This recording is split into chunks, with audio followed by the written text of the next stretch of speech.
They say betrayal is binary. 1 or 0. Trust or ruin. There is no middle ground, no gray area in the logic of a broken heart. In my world, everything is built on logic. Logic is safe. Logic is predictable.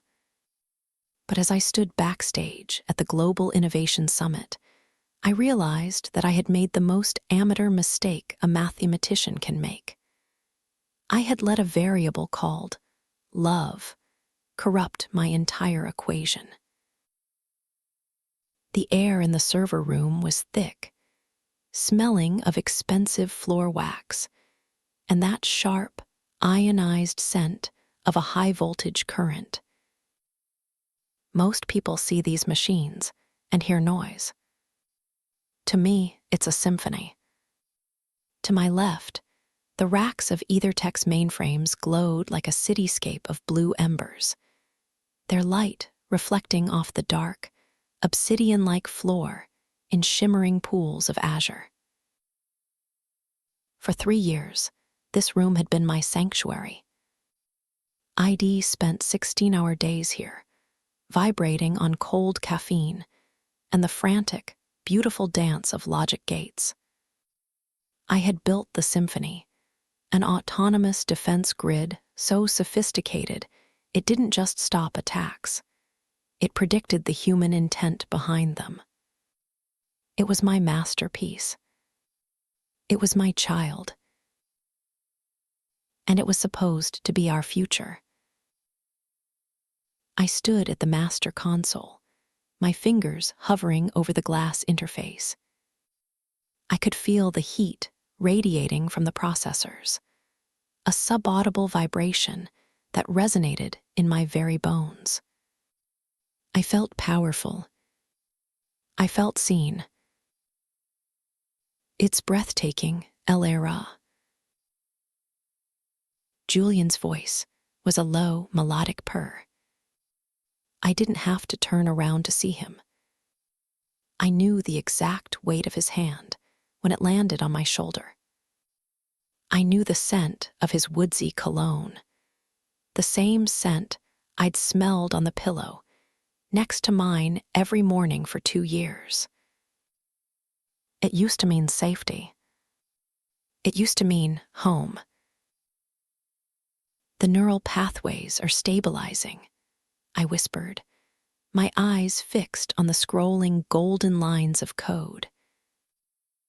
I felt a swell of pride, so thick it nearly choked me. The grid is alive, Julian. It's finally perfect. It is, he agreed. But his hand didn't squeeze my shoulder in support. It moved past me. His fingers, manicured and cold, brushed against the console. I felt a sudden, sharp chill. On the screen, the golden architecture of my life's work began to flicker.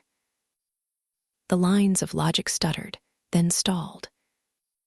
A single, jagged pulse of crimson light rippled across the monitors, turning the blue sanctuary into a bloody crime scene.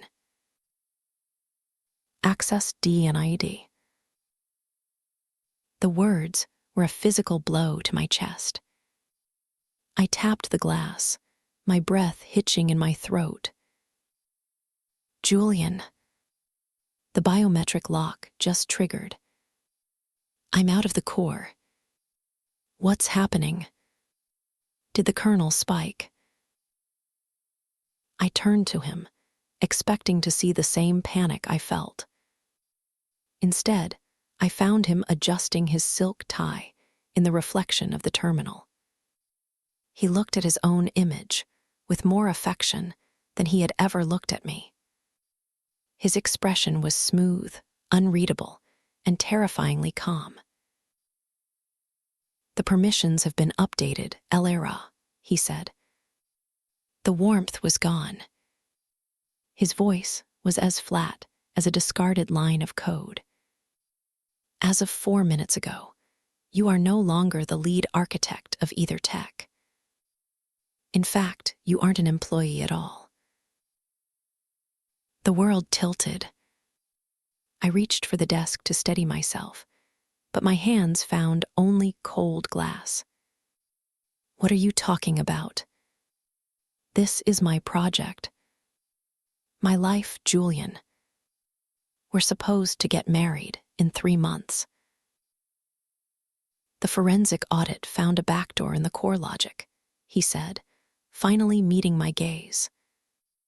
His eyes were cold, calculating, the eyes of a man who had already weighed my heart and found it less valuable than the company's valuation. A recursive exploit hidden in the kernel. One only the lead architect could have written. "It's a shame, Elara. Your own brilliance condemned you. The board has already signed off on your termination for gross misconduct." "A backdoor? Julian, you know I wrote that loop to prevent a system-wide freeze. I showed it to you over dinner. You're twisting my own optimization into a crime." "I built the company," he said, stepping toward the bright stage lights beyond the velvet curtain, leaving me in the shadows. "You just wrote the scripts. And tonight, the world is going to meet the man who made it all possible. For your sake, I'd suggest you go quietly before the authorities arrive. I'd hate for the press to see you in handcuffs." The sound of the applause felt like it was shredding my skin. I tried to scream his name, to demand he look at me, but the sound was swallowed by the sudden grip of 2 men in dark suits. Security. Men I had shared coffee with. They didn't look at me as they hooked their arms under mine and dragged me back, away from the humming blue embers, away from the only thing I had ever truly owned. They pushed me through the side exit, and the silence of the night hit me like a physical weight. The London rain is different when you're falling. It's heavy, smelling of soot and ionized ozone. I stood there, my heels sinking into the cracks of the wet pavement, my $5,000 emerald silk gown clinging to my skin like a shroud. I looked like a queen, but I felt like a corpse. I looked up at the giant digital billboard looming over the square. There he was, Julian Vane, my fiancé, my executioner. He was smiling at the cameras, my symphony projected behind him like a golden halo. He told the world he had built it. He told the world he was the visionary who would protect their digital lives.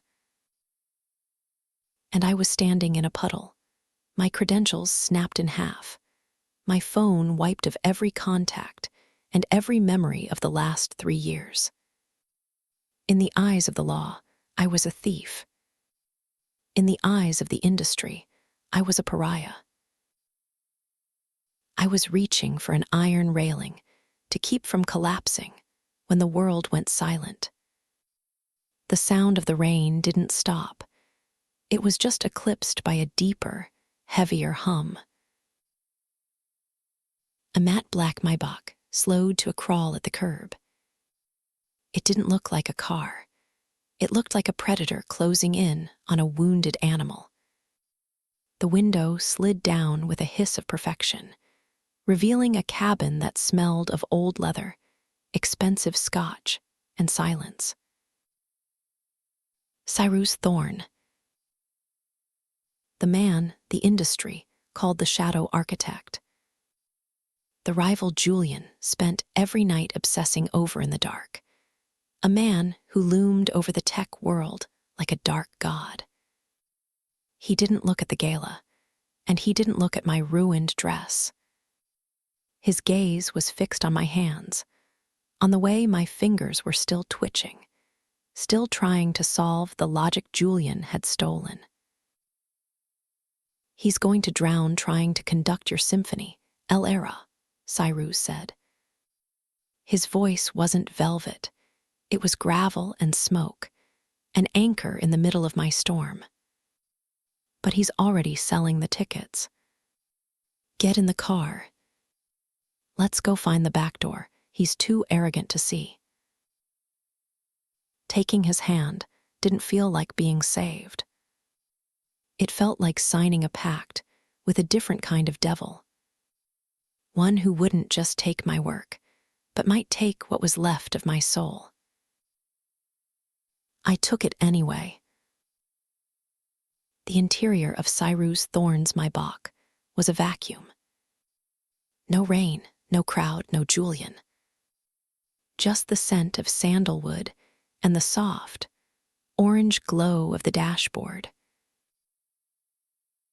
I sat there, water dripping from my hair onto the pristine leather, feeling the sudden, overwhelming weight of the silence. I felt small in the back of the car, my emerald silk dress shivering against my skin. I waited for him to ask if I was okay, or to offer me a tissue for the mascara I knew was running down my cheeks. He did neither. He simply sat perfectly still, his silhouette cutting a sharp line against the city lights, blurring past the window.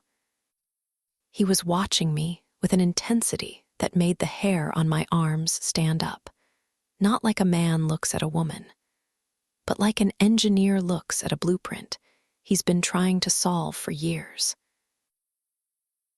"You didn't include the fail-safe in the summit build," he said. It wasn't a question. It was a statement of fact that made my heart stop. I leaned my head back against the headrest, closing my eyes. Even in the dark, I could see the code. I could see where Julian had cut and pasted, where he'd tried to smooth over the edges of my genius with his own mediocrity. "I'm not a fool, Cyrus," I whispered, my voice sounding raw and hollow in the quiet cabin. I knew Julian was ambitious. I just didn't realize that his ambition had no floor. The fail-safe is hidden in the recursive loop of the subprocessor. It'll trigger in 72 hours. The whole grid will lock itself in a logic gate spiral. He'll have $1 billion of broken glass on his hands and no idea how to sweep it up. "And he'll call me to fix it," Cyrus murmured. I could hear the ghost of a smile in his voice, a dark, dangerous sound that sent a shiver down my spine that had nothing to do with the cold. "Except I won't have the key." "You will.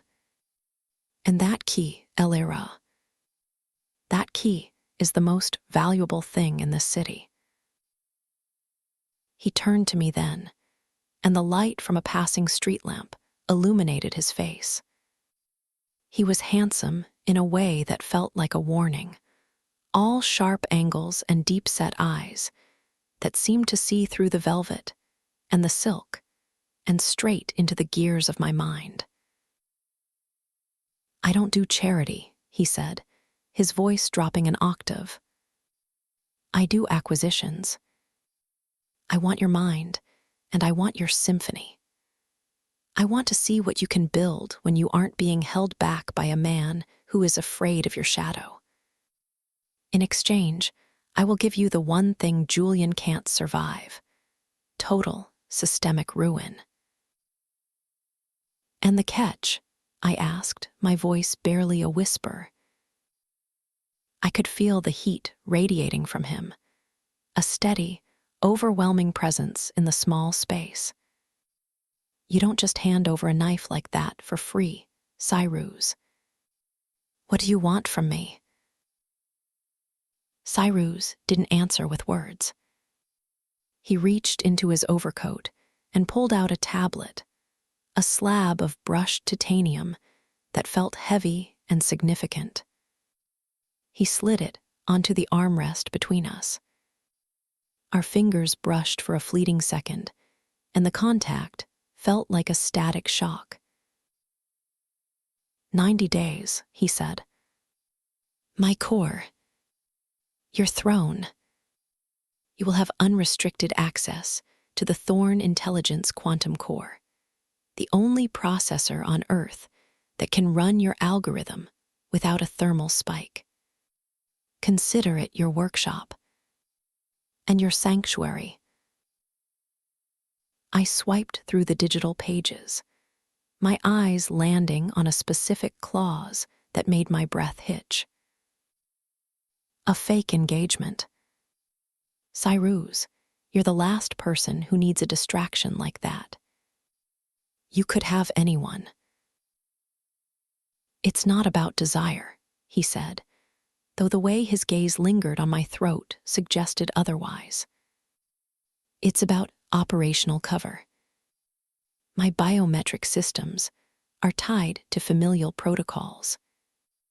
As my fiancé, your access is seamless. Your presence in my secure zones raises no internal flags to the board or my security detail. It keeps us agile. And the public humiliation of Julian, seeing the woman he discarded on the arm of the man he fears most. That's just a satisfying side effect. He paused, his expression darkening into something truly predatory. But there's an external factor. Julian is already in talks with the VERIDEN consortium, the black market syndicate. If they get their hands on a corrupted version of your grid, they won't just steal data. They'll weaponize it. We have 90 days to dismantle his network before the consortium loses patience and moves in on him. And you. I looked at the signature line. 90 days. 90 days of living in his fortress. 90 days of pretending to be his. 90 days of hearing his voice in the dark and feeling his eyes on me. The unwritten clause, Cyrus, I asked, looking up at him through my damp lashes. What happens on day 91? When the grid is restored and Julian is in ruins? Who protects me from you? He leaned in, just an inch, but it was enough to make the air around me feel heavy with the scent of sandalwood and ozone. On day 91, he whispered, his eyes searching mine for a weakness he wouldn't find. You'll be the most powerful woman in the industry. You'll have your own firm, your own capital, and a reputation that Julian couldn't touch with 1,000 lies. And I'll have to find a way to convince you not to destroy me, too. He was offering me power. Not the reflected power I'd had with Julian, where I was just the ghost in his machine, but my own. Sovereignty. I picked up the stylus. It was heavy, cool in my hand. It felt like a weapon. I thought about Julian on that stage, smiling at a crowd that was cheering for a thief. I thought about the 3 years I'd wasted building a throne for a man who didn't even know how to sit on it. I signed. We didn't go to a penthouse in Mayfair. We didn't go to a glass-walled bachelor pad in the Shard.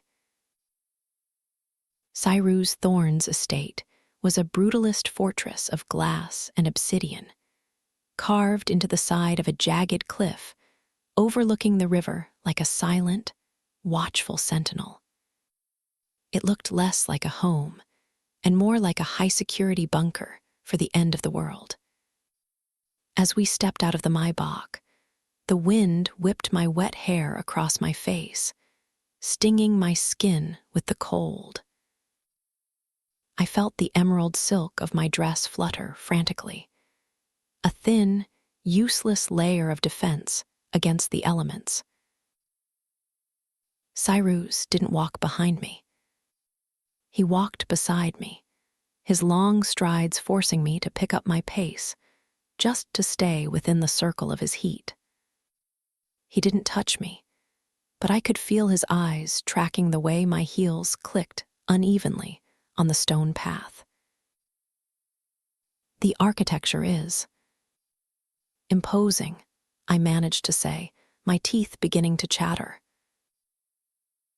It's functional, he replied, not looking back. Safety doesn't care about aesthetics, Elara. Neither does truth. He led me to a massive, 3-ton titanium door that looked like it belonged on a bank vault. There was no keyhole, no keypad, only a sleek, recessed scanner that glowed with a faint, pulsing violet light. Cyrus placed his palm on the glass. A line of white light swept over his hand, then another across his retinas. "Welcome to the inner sanctum," he said, stepping back to let me through. The air inside was crisp, unnaturally so. It was chilled to the precise temperature required to keep massive computing arrays from screaming. As the door hissed shut behind us, the silence was immediate and absolute. It was the kind of silence that had a weight to it, a pressure that made my ears pop. We descended. There were no receptionists here, no decorative plants or glossy corporate mission statements on the walls. Every surface was matte black steel or reinforced glass. We moved through a series of security checkpoints, each one recognizing Cyrus with a subservient chirp.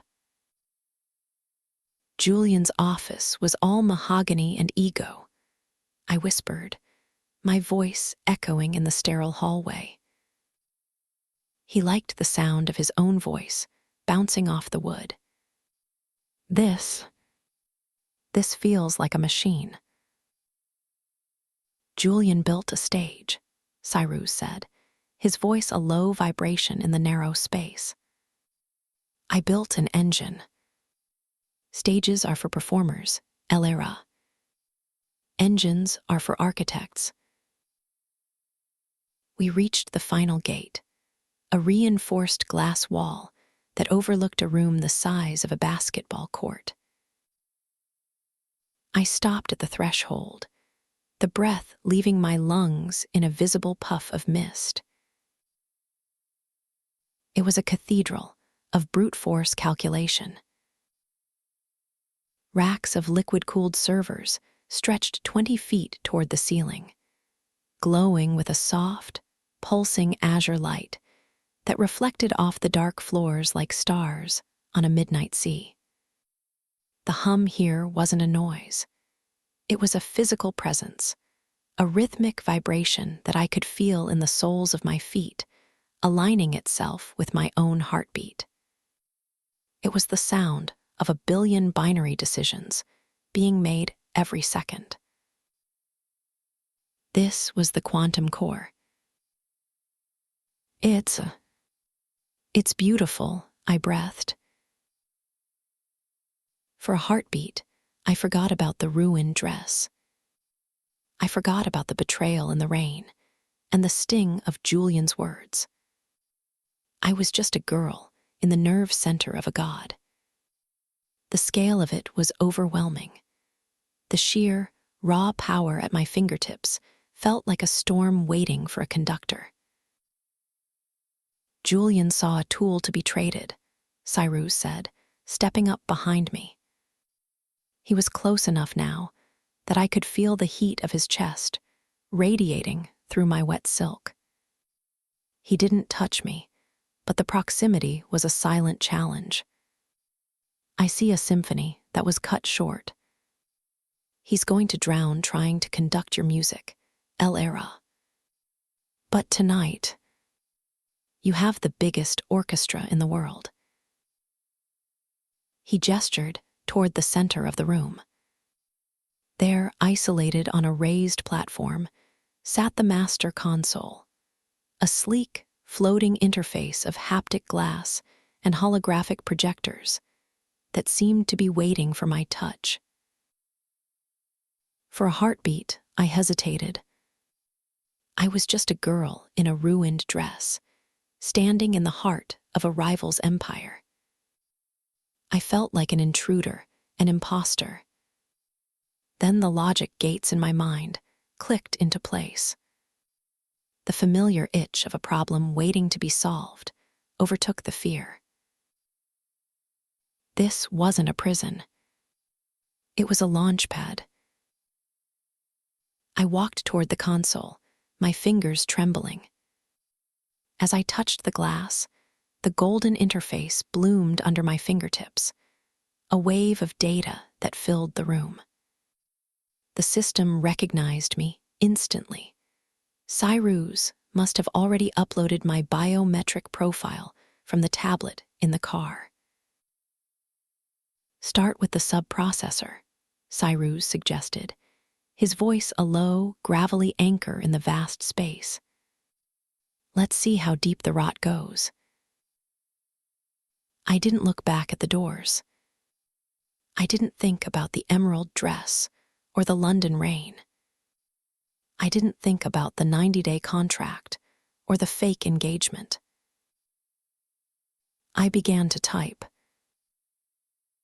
48 hours after the rain, the girl in the ruined emerald silk was dead. In her place was someone I barely recognized in the three-way mirror of my suite at Thorne Intelligence. I was wearing midnight velvet, a gown so dark it seemed to absorb the ambient light of the room, turning my skin into ivory. It was heavy, substantial, and fit me with a surgical precision that Julian's off-the-rack choices never had. It felt less like a dress and more like armor. I traced the line of the plunging back, my fingers trembling slightly. Cyrus's coordinators hadn't just brought a dress, they had brought a transformation. My hair was swept up into a severe architectural updo that exposed the vulnerable line of my throat, and the cold, tiny weight of the encrypted earpiece nestled in my right ear. The earpiece was a titanium sliver, its constant, low-frequency hum a secret vibration only I could feel against my skull. It was a physical tether to the man I was about to walk into a lion's den with. A sharp knock at the door made my heart jolt against my ribs. The car is waiting, Elara. Cyrus's voice wasn't coming through the earpiece. He was standing in the doorway. I turned, and for a heartbeat, the air in the room seemed to vanish. He was in a tuxedo, a classic black-on-black ensemble that made him look even more like a dark god than he had in the rain.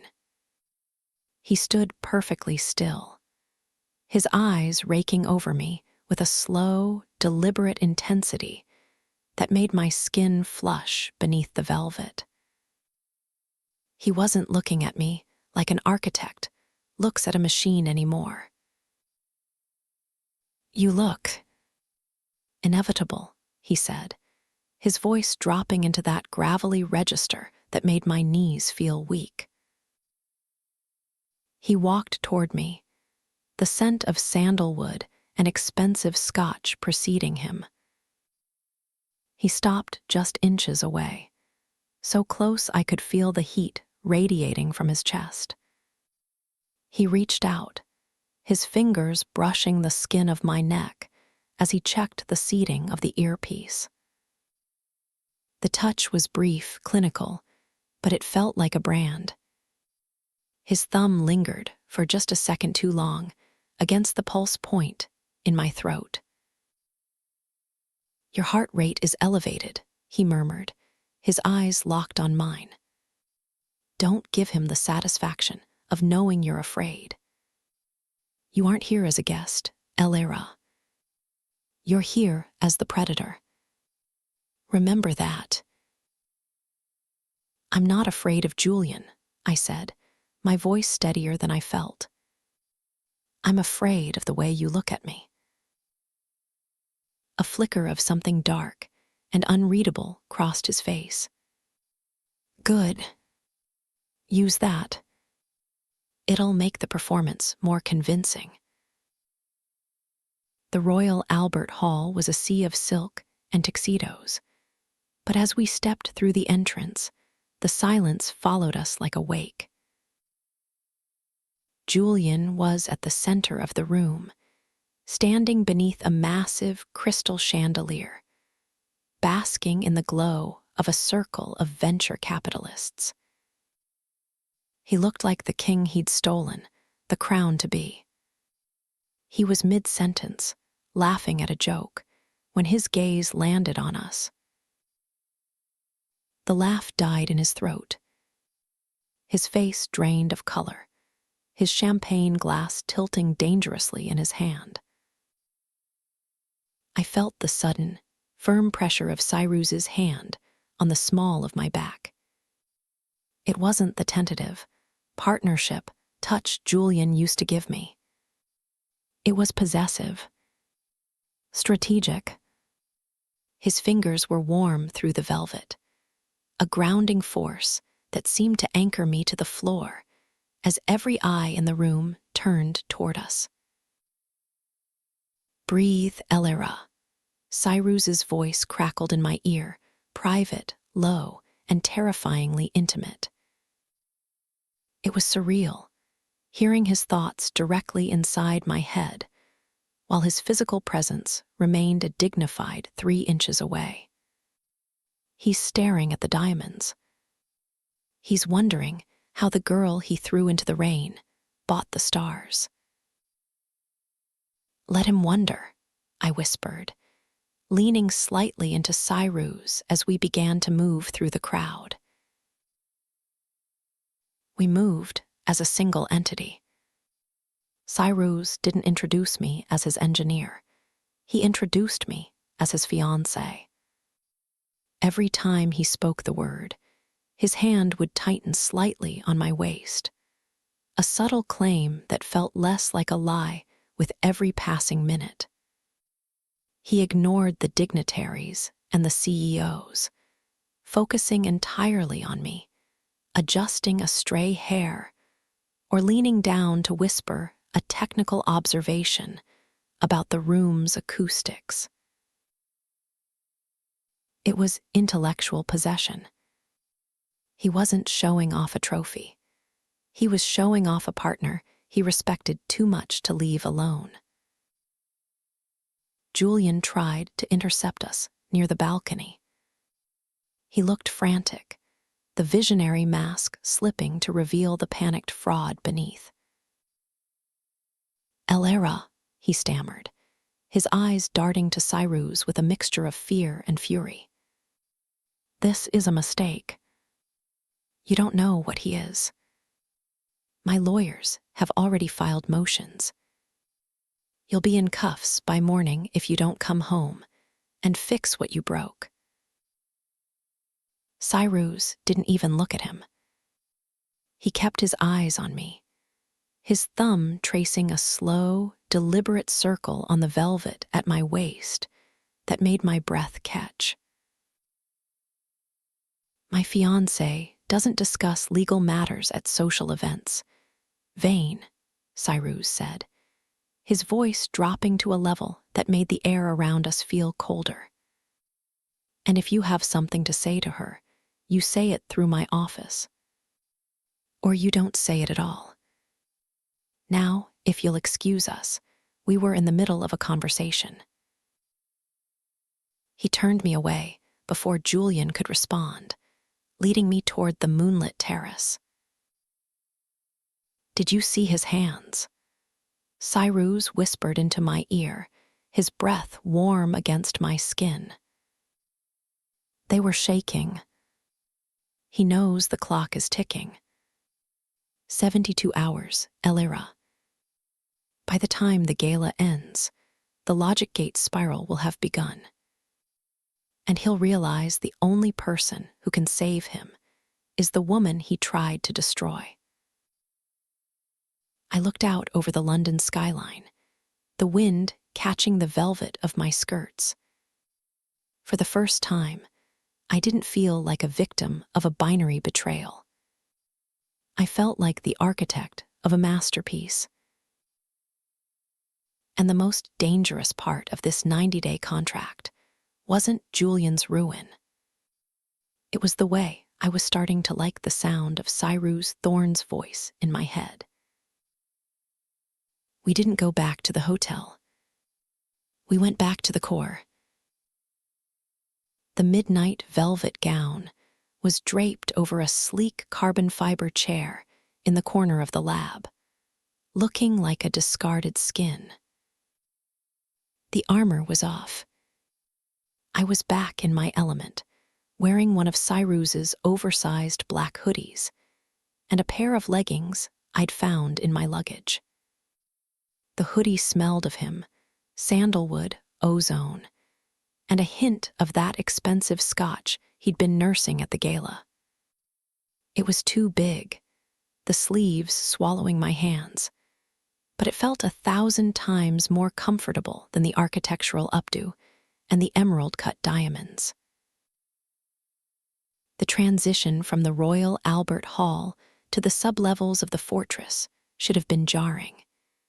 But with Cyrus, the boundaries were starting to blur. He had discarded his own jacket and tie, his white dress shirt unbuttoned at the collar, sleeves rolled up to reveal forearms that looked surprisingly powerful in the blue light of the servers. We hadn't spoken for 4 hours. In the tech world, there is a level of intimacy that doesn't require touch. It's the shared silence of a debugging session, the way two minds begin to anticipate the other's logic until they're moving as one. It's a dance that happens on the screen, in the flickering lines of golden code, where every comma and semicolon is a heartbeat. I sat at the master console, my fingers flying across the haptic glass. Beside me, Cyrus worked on a secondary screen, his profile etched in sharp lines of shadow and azure light. He was optimizing the hardware routing of the quantum core to accommodate the massive data surge my symphony required. Every time I hit a bottleneck in the code, I felt the system breathe, a sudden expansion of memory or a rerouting of processing power that I hadn't even asked for. He was reading my code as I wrote it. He was anticipating my needs before I could even formulate them into a request. It was terrifying, and it was the most erotic thing I had ever experienced. With Julian, I was always explaining. I was always simplifying my genius so he could package it for investors. I was a tool he used to build his pedestal. But Cyrus didn't want a translation. He wanted the raw, unadulterated complexity. I paused, my hands hovering over the glass. I could feel his gaze on the side of my face, not the clinical gaze of an employer, but something heavier. Darker. "The logic gate in the second tier is drifting," Cyrus said. His voice was a low, gravelly vibration in the quiet room, sounding even more intimate without the earpiece. "You're trying to force the recursion, Elara." You're fighting the entropy instead of using it. I looked at the line of code I'd been wrestling with for 20 minutes. My eyes were burning from the blue light, my brain starting to fray at the edges. I had been trying to solve a hardware problem with a software solution, the engineer's equivalent of trying to fix a broken heart with logic. The hardware can't handle the load, I whispered, my voice sounding small in the vast, humming space. My hardware can handle anything, he replied. He stood up, moving into my space, until he was standing directly behind my chair. He didn't touch me, but the heat of him rolled over my shoulders, a physical presence that made the air in the room feel suddenly too thin. He leaned over, his arms framing me as he reached for the secondary controls on my console. Shift the load to the liquid cooling array, he murmured. His breath was warm against my ear, a stark contrast to the chilled air of the core. Let the heat go. Stop trying to contain the fire, Elara. Just direct it. I felt his chest brush against my shoulder as he adjusted a dial. For a second, I forgot how to breathe. The scent of him was overwhelming, a mix of high-end cologne and the raw, electric scent of the machines.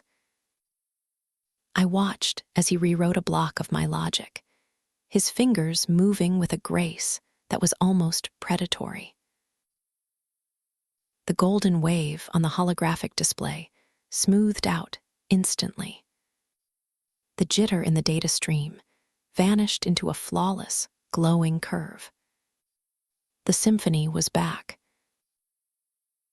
You compose code like it's music, he whispered, finally turning his head to look at me. Our faces were inches apart.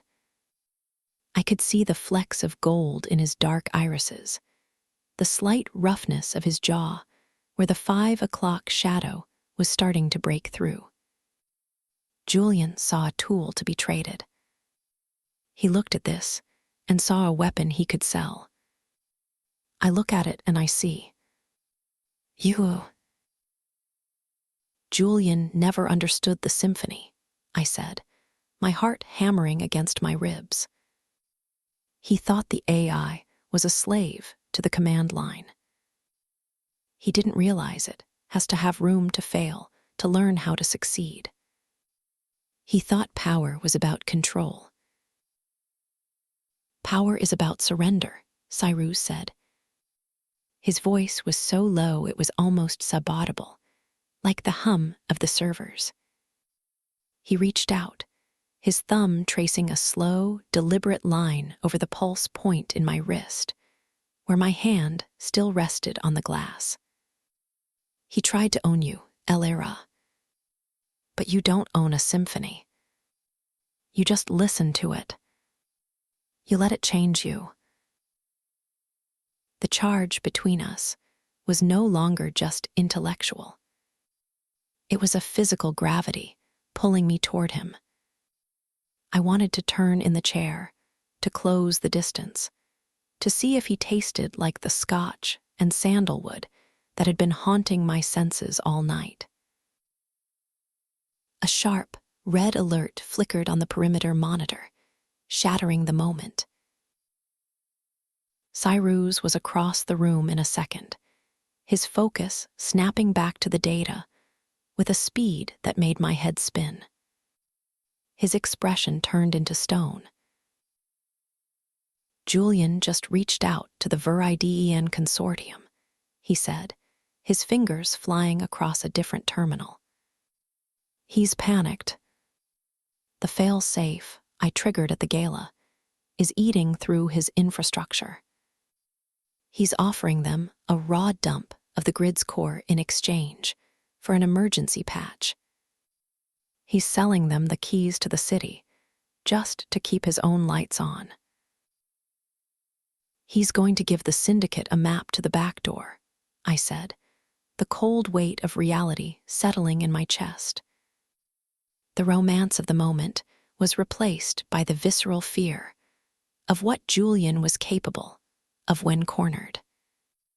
Cyrus, if they get that data, they won't just patch it. They'll gut it. They'll turn the defense grid into a siege engine. Let him, Cyrus said. A dark, predatory smile touched his lips. He looked back at me, the blue embers of the servers reflecting in his eyes. By the time the syndicate realizes the map leads into a logic gate spiral, we'll have already encrypted his entire infrastructure. He's not just making a mistake, Elara. He's building us the gallows. He walked back to me, but he didn't stop at the edge of the platform.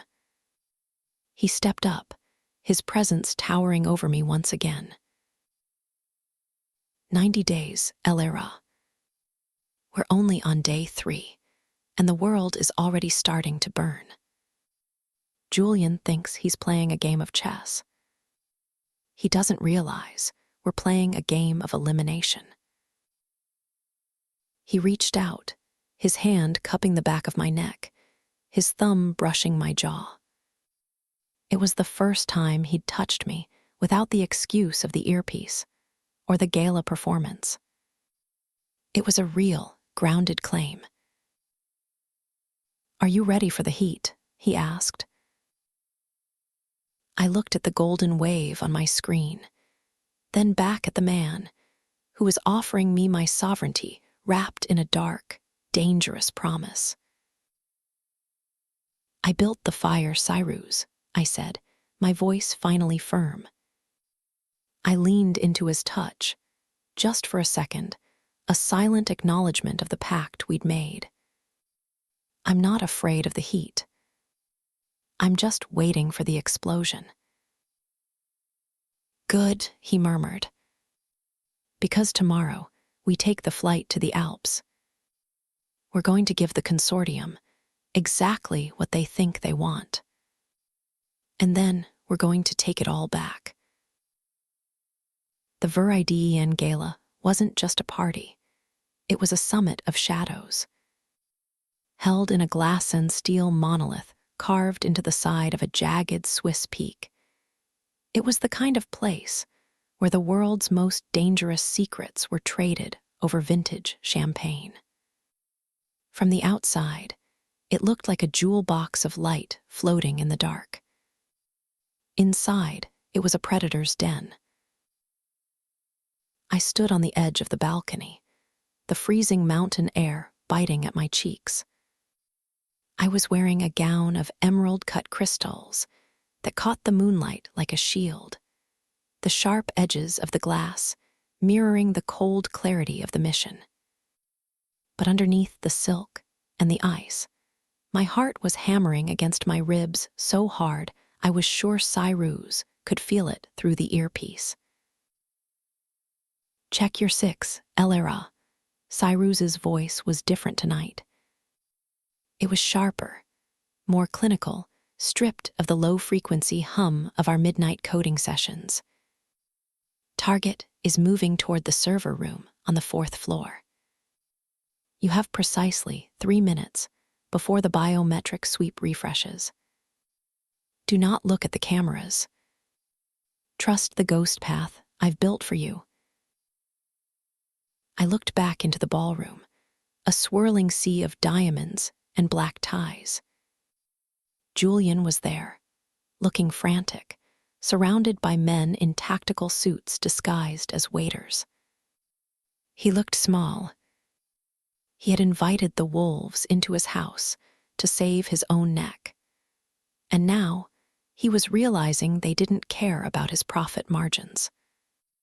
He had promised the consortium a master key to the symphony, but all he'd given them was a map into a labyrinth built to kill them.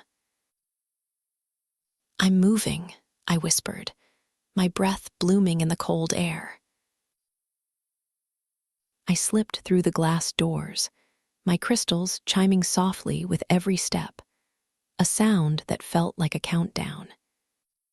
I didn't head for the bar. I headed for the service stairs, slipping through the hiccups Cyrus was creating in the security feed. "You're entering the vault corridor," Cyrus murmured. "1 minute. Keep your head down." I'm scrambling the thermal sensors. We were a 2-person siege engine.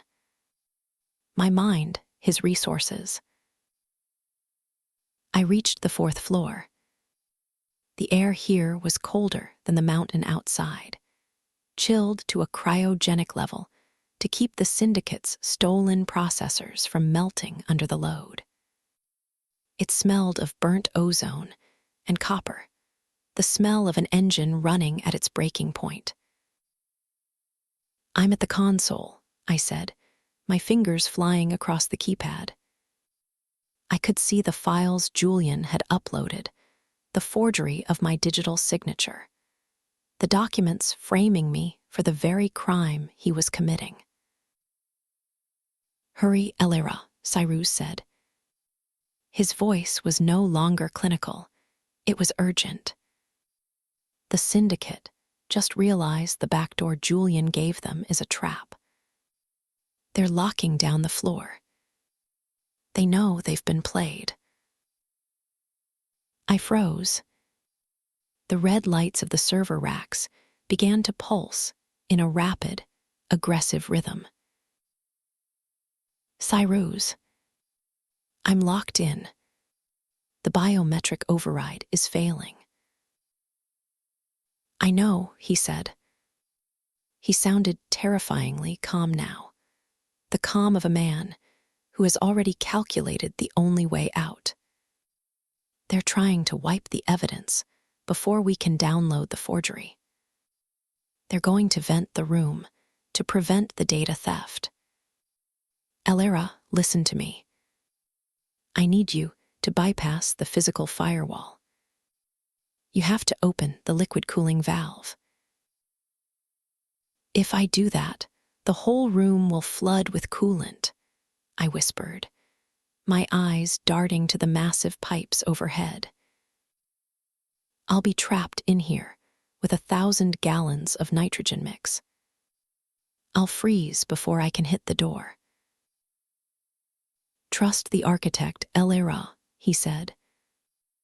His voice was a dark anchor in my panic. "I'm not going to let you drown. Open the valve. Now." I didn't hesitate. I reached for the manual override, the metal freezing against my palm. I pulled with everything I had. The servers around me began to scream, a high-pitched electronic wail, as the coolant hit the overheated processors. Steam filled the room, a thick, blinding white fog that made it impossible to see my own hands. I felt the floor beneath me shake as the building's emergency systems went into overdrive. I was gasping for air, the cold searing my throat, when the door didn't just open, it exploded. I saw a silhouette in the steam, tall, broad, and moving with a lethal grace that had nothing to do with boardroom meetings. "Cyrus." He didn't say a word. He grabbed me, his hand warm and solid through the freezing mist, pulling me into the hard line of his chest. The contrast of his heat against the cryogenic cold of the room was a shock to my system. "The forgery," I gasped as we ran toward the balcony, the crystals of my dress tinkling like broken glass. "Downloaded," he said, his voice a low growl of triumph. And Julian's reputation just went up in smoke with those servers. He just sold a dead system to the most dangerous people on Earth. We hit the balcony just as the syndicate's security team rounded the corner. Cyrus didn't draw a gun. He grabbed a cable from his tactical vest, hooked it to the railing, and pulled me against him. His arm was a band of iron around my waist. "Hold on," he whispered, his eyes meeting mine for a split second. A look of pure, unadulterated possession. Before I could scream, we were falling. The sensation of freefall didn't stop until my knees hit the cream-colored leather of the jet's sofa. My lungs felt like they were filled with alpine ice, and my hands, the hands that had just pulled the valve on a nitrogen flood, were shaking so violently I had to sit on them to keep from crying. The silence of the cabin was deafening after the chaos of the server vault. No alarms, no screaming processors, no wind. Just the heavy, rhythmic thud of my own heart in my ears, echoing against the plush walls.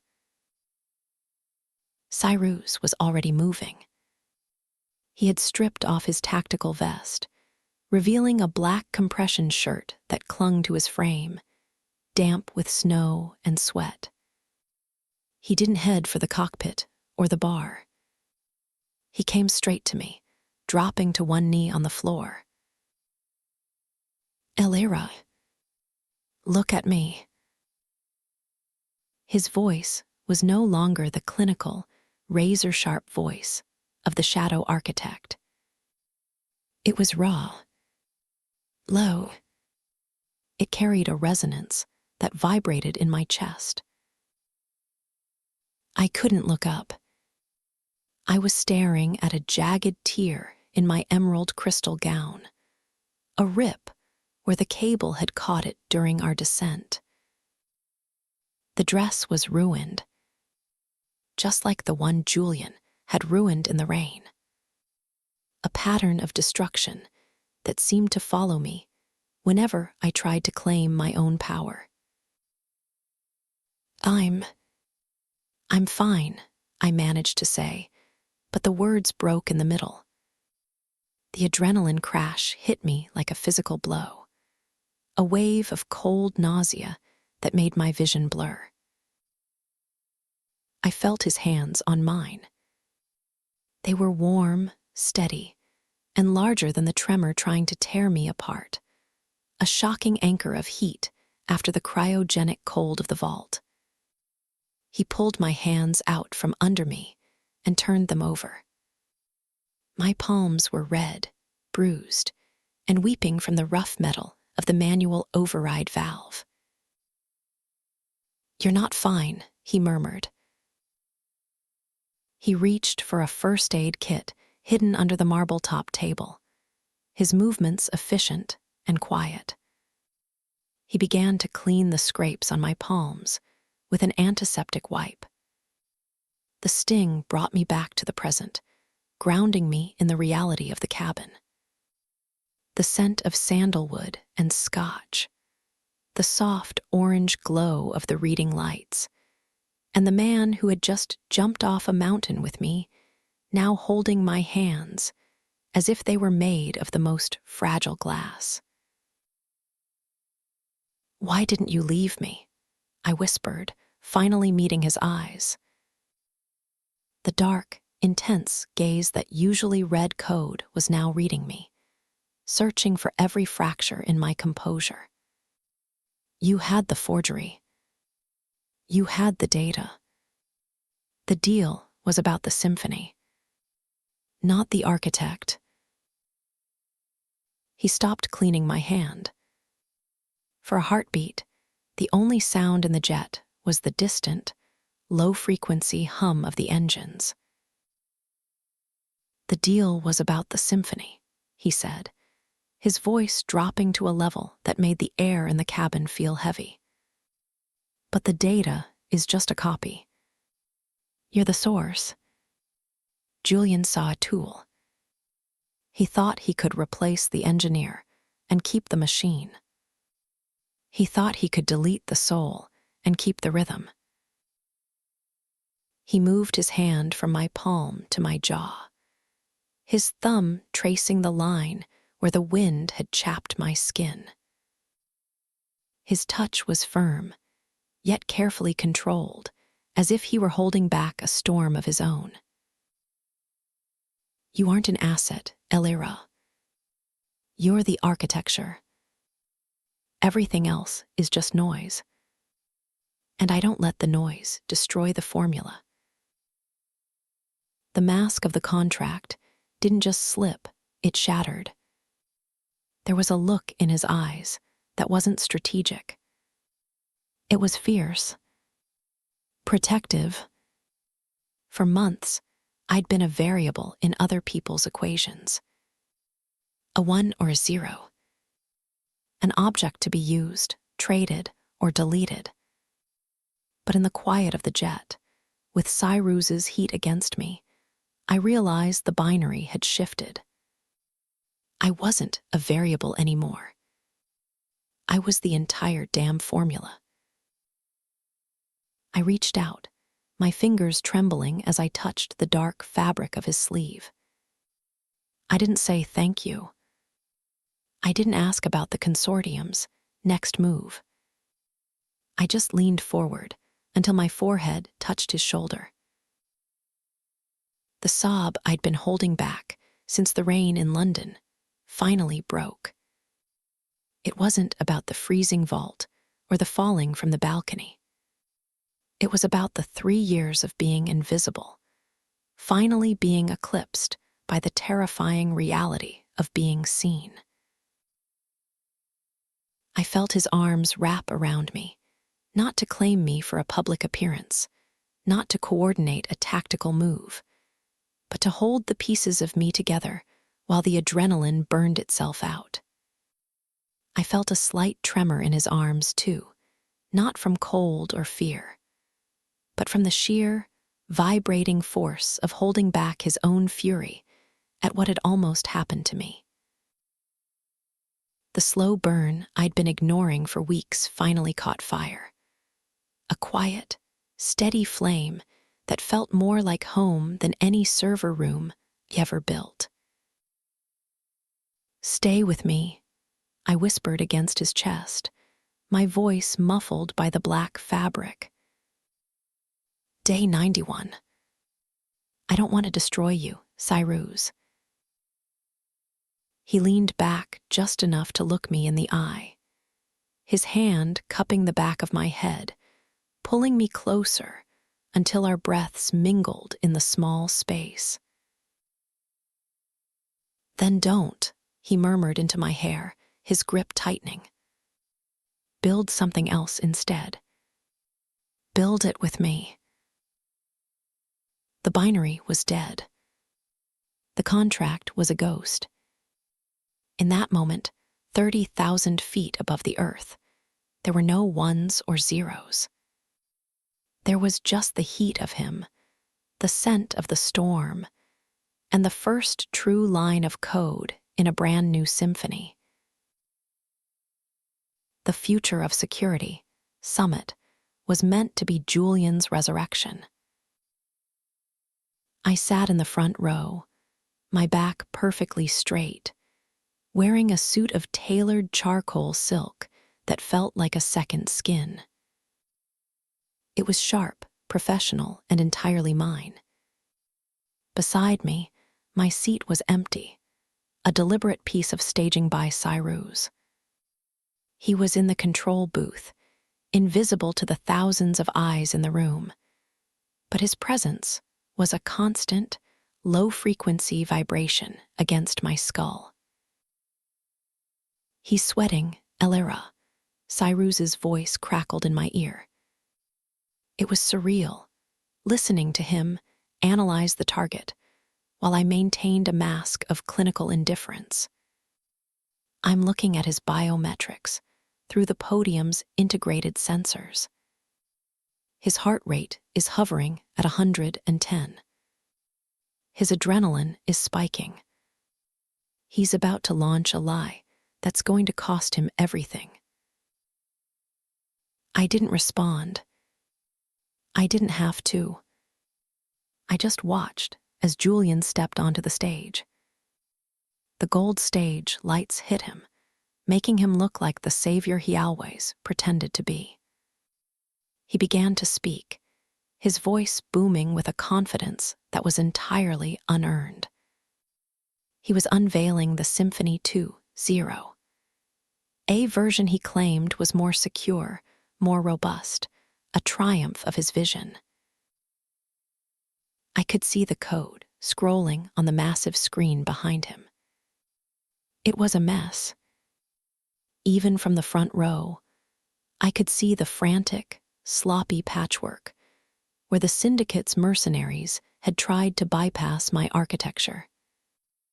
It was a digital Frankenstein, held together by Julian's ego and a few stolen lines of my original kernel. "He's patching the fail-safe," I whispered, barely moving my lips. "Let him try," Cyrus replied, his voice a dark anchor in my head. "Trigger it, Elara. Show them who really wrote the music." I didn't reach for a keyboard. I didn't have to. I simply reached into the pocket of my blazer and tapped a single icon on the tablet nestled there, the master key to the quantum core back at the fortress. On the giant screen, the polished promotional graphics vanished in a blink. In their place, the real source code authorship logs began to scroll in a blinding, scrolling white text against a black background. Elara Vance timestamp 03-1422 kernel initialization. Elara Vance timestamp 05-4510 neural pathway sync. Elara Vance digital signature VERIFID. The auditorium went dead silent. It was a vacuum of shock. Julian froze, his mouth half open, staring at the scroll of my name behind him. It wasn't an error. It was a confession. 3 years of my life flashed on the screen behind him, not as stolen goods, but as irrefutable proof. What is this?" Julian stammered into the microphone. His voice echoed, thin and panicked, through the hall. Suddenly, the screen changed again. Cyrus had officially taken over the entire broadcast feed. A document appeared, magnified 10 times for the world to see. It was the forged transfer to the Veridian consortium. Julian's signature was circled in a violent, pulsating red, right next to my forged fingerprint. Then the audio cut in. Julian's voice, distorted by the alpine wind, but unmistakable from the alpine vault. "I don't care about the protocols. Just fix the damn thing. I can't launch it if the architect's logic gate is still active. I don't know how she did it, but I need it gone. The syndicate is breathing down my neck." The silence in the room was replaced by a collective, sharp intake of breath. It was the sound of an empire collapsing in real time. This wasn't just a takedown. It was a system purge. Cyrus had isolated the malicious code, Julian, and was deleting him from the network of the respectable world. Julian backed away from the podium, his eyes searching the crowd like a cornered animal. He found me. He saw the charcoal silk, the calm set of my jaw, and the way I wasn't looking at him with anger, but with the cold, technical precision of an architect looking at a bug in a system. Julian Vane, a voice boomed Interpol. You are under arrest for fraud, grand larceny, and international corporate espionage. But as the police moved in, I saw other men.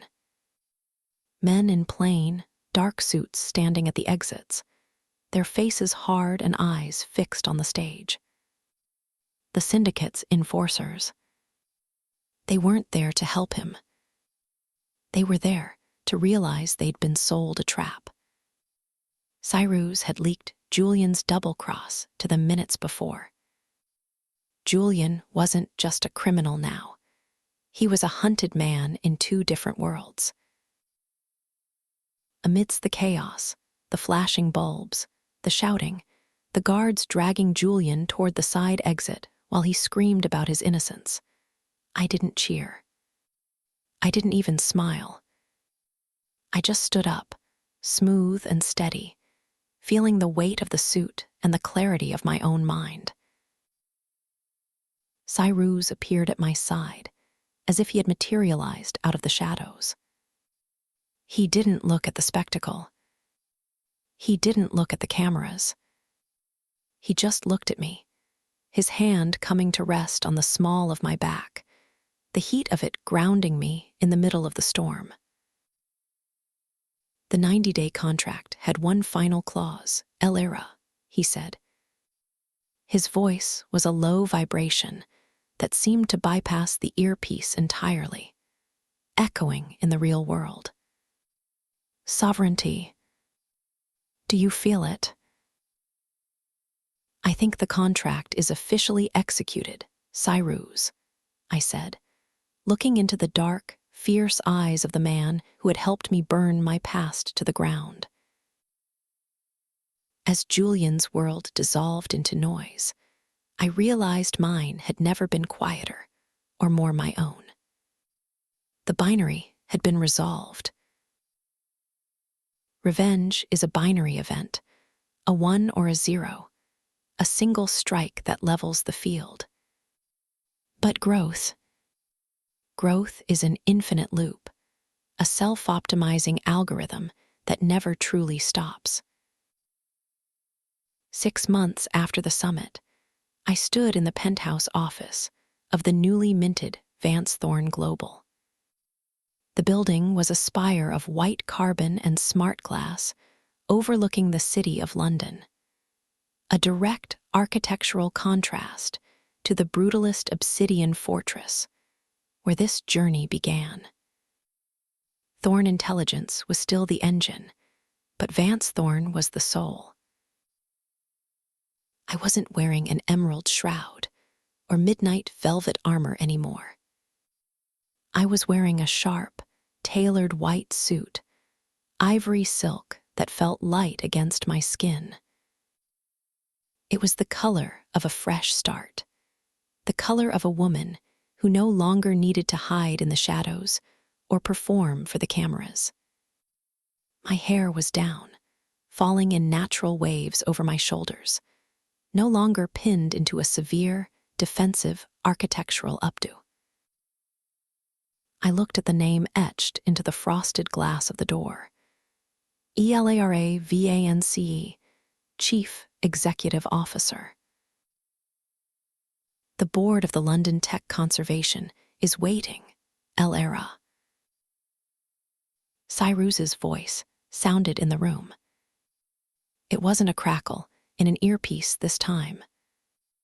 It was a physical presence, warm and resonant, coming from the lounge chair by the floor-to-ceiling windows. He had officially stepped down as CEO of Thorne Intelligence to become the chairman of our new venture. He'd told the press he wanted to focus on long-term architectural stability, but I knew the truth. He wanted to be the wind at my back. He wanted to watch me run the world he had helped me reclaim. Let them wait 5 minutes, I said, my gaze fixed on the skyline. From here, the digital billboards no longer carried Julian's face. He was a footnote now, a cautionary tale of hubris rotting in a high-security cell, while his lawyers fought a losing battle against Interpol. Instead, the skyline hummed with the pulse of the Symphony 3, restored, ethical, and finally, undisputed. My name was on every line of the kernel. My signature was the only one that mattered. I felt the familiar heat of Cyrus as he stood up and moved toward me. He didn't walk with the clinical precision of a predator tonight. He moved with a steady, quiet grace. He stopped behind me, his reflection joining mine in the smart glass. He didn't put his hand on my waist to perform for a camera or to coordinate a tactical strike.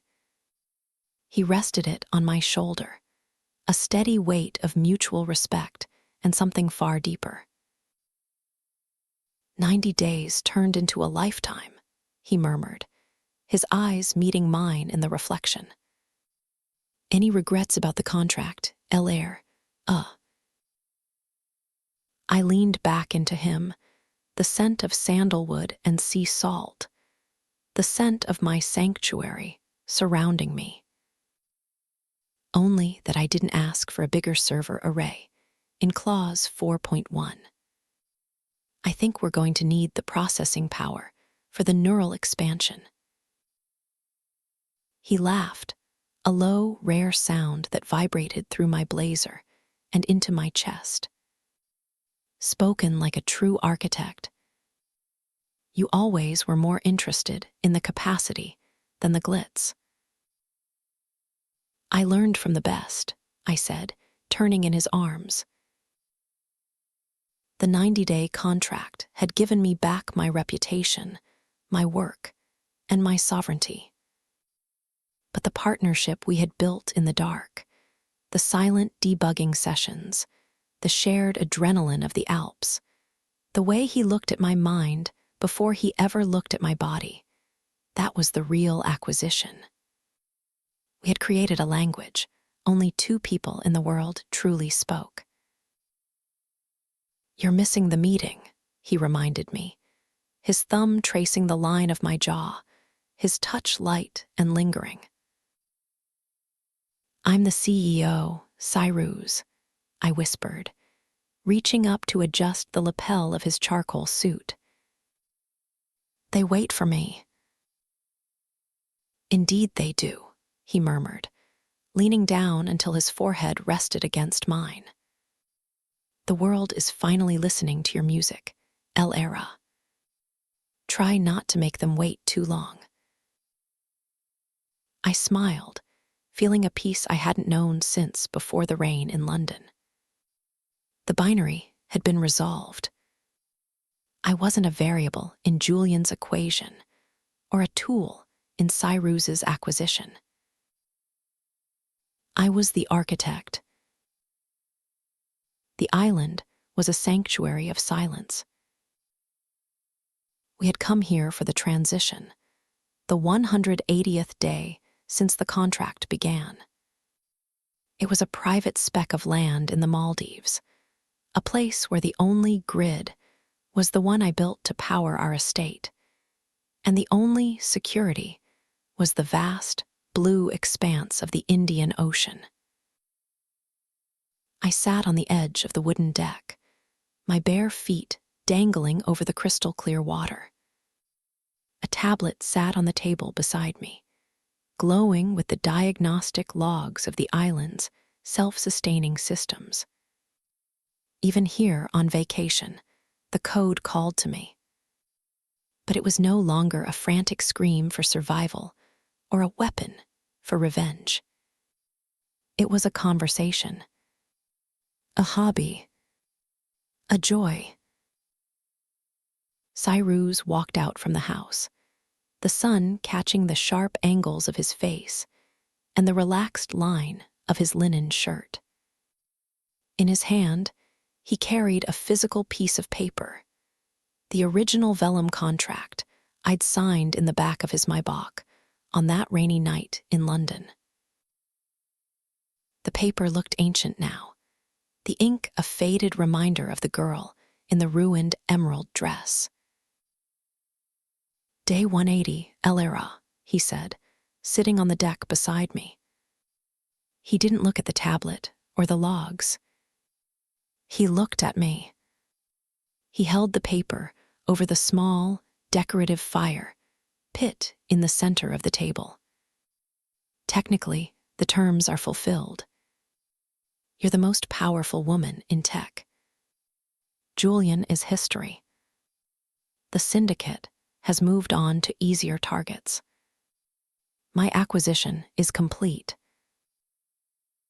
He looked at the paper, then at me, his gaze intense and unshielded. "Clause 9.1, he whispered. "The exit strategy. You're free to take your half of the firm and build your own fortress anywhere in the world. No strings. No earpieces. No shadow architect."